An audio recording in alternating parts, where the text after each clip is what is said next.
Ambulance की तेज रफ्तार hospital की ओर दौड़ रही थी। मुंह पर लगे ऑक्सीजन मास्क के बावजूद स्वाति की उखड़ी सांसें सामान्य नहीं हो रही थी। उसकी बड़ी बड़ी आंखें बहुत कुछ कहने को बेताब थी, लेकिन होठ चिपक से गए थे। हैरान परेशान बैठा राजन सोच रहा था, ये क्या से क्या हो गया, कैसे हो गया। अनहोनी की आशंका से उसका दिल जोरों से धड़क रहा था। स्वाति की उखड़ी सांसों ने राजन के पूरे अस्तित्व को झकझोर कर रख दिया। उसे खो देने का भय राजन के चेहरे पर साफ दिखाई दे रहा था। 10 साल हो गए थे राजन और स्वाति की शादी को। दोनों के बीच बेइंतहा प्यार था। लोग दोनों का सफल वैवाहिक जीवन की मिसाल देते नहीं थकते थे। स्वाति बहुत हंसमुख थी, दिन भर हंसते मुस्कुराते अपनी सारी जिम्मेदारियों को पूरा करती। राजन की वक्त बेवक्त की गुहार पर दौड़ी चली जाती। बड़ा लाड़ आता था उसे अपने पतिदेव पर। कभी तौलिया भूल जाता तो कभी मुंह पर साबुन लगाकर शावर ना ढूंढ पाने की शिकायत करता। कभी कमीज का बटन खुद ही ढीला करके फिर से पहने ही पहने टकवाता। स्वाति के लिए उसकी सुबह राजन से थी और शाम भी राजन से थी। उसकी जिंदगी राजन से शुरू होकर राजन पर ही खत्म हो जाती थी। जब सब कुछ सहज ही उपलब्ध हो जाता है तो बेमोल सी हो जाती है। कुछ लोग कभी तृप्त नहीं होते, राजन भी उन्हीं लोगों में से था। गुजरते वक्त के साथ स्वाति का इजहार, मनोहार और भावनाओं का उजागर करना उसे छिछोरापन लगने लगा।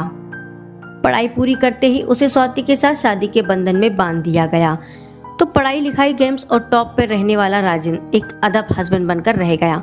ऑफिस के काम और टीवी चैटिंग से कब तक मन को बहलाता। धीरे धीरे उसका मन घर से कम दोस्तों के साथ मंडली में ज्यादा रमने लगा।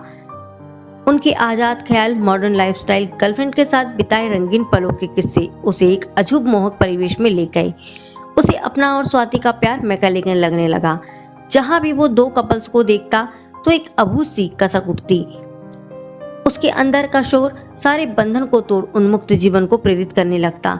जहां स्वाति के मन में बेपनाह प्यार उफनता, वहीं राजन अब अतप्त मन उसकी फ्लर्टिंग करने की चाहत जहर बनकर आने को आतुर रहती।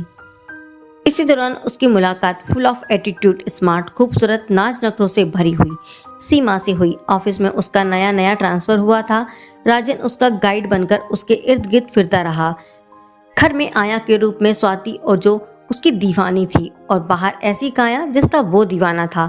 सुबह सुबह ही शुरू हो जाता, ऑफिस में कॉन्फ्रेंस है, मेरे जूते निकाल देना, मेरे कपड़े निकाल देना, प्लीज मेरे जूतों पर पॉलिश कर देना, डार्लिंग मेरे गॉगल्स निकाल देना।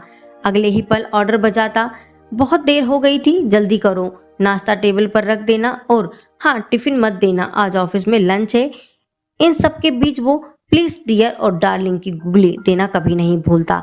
स्वाति भाव विभोर होकर उसकी हर डिमांड पूरी करती जाती। धीरे धीरे राजन और सीमा का प्यार परवान चढ़ने लगा। सीमा बेहद शौकीन और फैशन परस्त थी। बस कमाना और खर्च करना। मौका मिलते ही दोनों शॉपिंग, कभी मॉल निकल जाते। राजन की बुझी बुझी मनोदशा अब चिंता का विषय बनने लगी थी। स्वाति कभी पूछती तो राजन ऑफिस से ज्यादा काम या प्रोजेक्ट में डेडलाइन है का बहाना बनाकर टाल जाता। स्वाति की तो एक ही तमन्ना थी कि राजन खुश रहे। उसने ना कभी राजन से कोई फरमाइश की और ना ही कोई जिद। उसके इसी व्यवहार ने राजन को लापरवाह बना दिया था। आईसीयू में स्वाति की हालत में कोई सुधार नहीं हो रहा था। जिंदगी के दरवाजे पर मौत की दस्तक देकर राजन की घबराहट बढ़ती जा रही थी। दोनों बच्चों को सीने से लगाए वो कांच में लगातार उसे देखे जा रहा था। मन कर रहा था चीख कर कहे कि स्वाति उठो, मैं तुम्हारे बिना नहीं रह सकता। दृश्य पर दृश्य वो बातें उसके जहन में घूमने लगी थी। जब जब उसे स्वाति की भावनाओं को ठेस पहुंचाई थी, उसकी आत्मा उसे कचोट रही थी। यह तुम्हारी ही करनी का फल है। तुम स्वाति को छोड़ना चाहते हो, देखो अब तो वह खुद तुम्हें छोड़कर जा रही है। नहीं, वो चीख पड़ा। तभी सीमा का फोन आया। जानू कहाँ हो तुम? सिटी हॉस्पिटल में। क्यों, क्या हुआ? स्वाति को हार्ट अटैक आया है। ये स्वाति कौन है? मेरी पत्नी। उसकी हालत गंभीर है। राजन, तुम शादीशुदा हो? हाँ, और मेरे 2 बच्चे भी हैं। सीमा गुस्से में पैर पटकती हुई हॉस्पिटल पहुंची। राजन को बहुत खरी खोटी सुनाना चाहती थी, लेकिन राजन की लाल सूजी आंखें, बिखरे बाल, शर्ट पे बेहतरीन लगे बटन देखकर उसने चुप रहना ही मुनासिब समझा। मैं स्वाति के बिना नहीं जी पाऊंगा। राजन दहाड़े मारकर रो रहा था। सीमा फटी फटी आंखों से राजन को देख रही थी। दिन के कई बार आई लव यू की गुहार लगाने वाला राजन असली था या ये राजन असली है जो उसके सामने खड़ा था? उसने राजन की हिम्मत बढ़ाई। डोंट वरी राजन, सब ठीक हो जाएगा। अगर स्वाति को कुछ हो गया तो? राजन का अविश्वास उसकी आंखों में तेर आया। मैं हूं ना राजन, तुम मुझसे शादी करना चाहते थे ना? देखो भगवान ने भी हमारी सुन ली। राजन ने तड़ाप से एक थप्पड़ सीमा के गाल पर जड़ दिया। गाल पकड़कर सीमा तिलमिला उठी। तुमने मुझे मारा? हाँ, तुम्हारी हिम्मत कैसे हुई ऐसा करने की? मैं मूर्ख था, मेरे लिए जिंदगी मजा मस्ती का दूसरा नाम था, इसलिए मैं तुमसे प्यार कर बैठा। एक ही रात में राजन के बदलाव को देखकर सीमा हैरान थी। मैंने स्वाति को खुद तुम्हारे बारे में बताया था। सब कुछ जानकर उसका चेहरा सफेद पड़ गया था। ऐसा लग रहा था जैसे किसी ने उसके शरीर में से जान निकाल ली हो। उसने मुझसे कहा था, राजन मैं तुमसे बहुत प्यार करती हूँ। तुम्हारी खुशी के लिए एक जन्म तो क्या, सैकड़ों जीवन कुर्बान कर सकती हूँ। तुम वो ही करो जिसमें तुम्हारी खुशी मिलती हो। लेकिन एक सवाल जरूर पूछूंगी तुमसे, ये सब कब से चल रहा है? 2 साल से। 2 साल से तुम मुझसे झूठ बोलते आ रहे हो। सीमा की खूबसूरती, उसके नखरे, उसकी अदाएं ऐसी हैं कि मैं उसकी तरफ चुपचाप खिंचा चला गया। मैं बेशर्म की तरह बोलता चला गया। वो नजरें झुकाए सुनती रही, फिर बोली, राजन एक बात याद रखना, हमारी आवारा इच्छाएं उन्मादित लहरों की तरह होती है और लहरों पर घर नहीं बनाए जा सकते। घर बनता है तो समतल धरातल पर। स्वाति के एक एक शब्द ने मुझे अंदर तक झकझोर दिया था। एक बार, सिर्फ एक बार ईश्वर मेरी प्रार्थना सुन ले और मेरी स्वाति को स्वस्थ कर दे।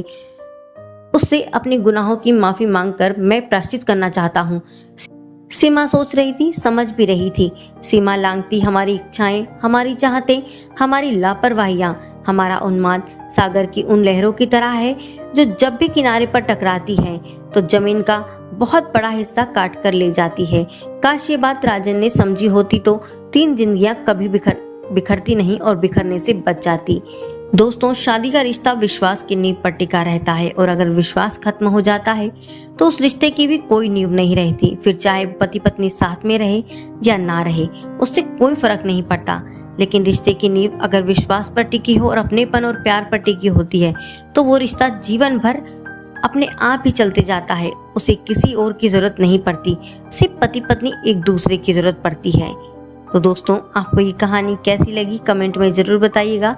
और अगर आपको ये कहानी अच्छी लगी तो please like, share and subscribe जरूर करें।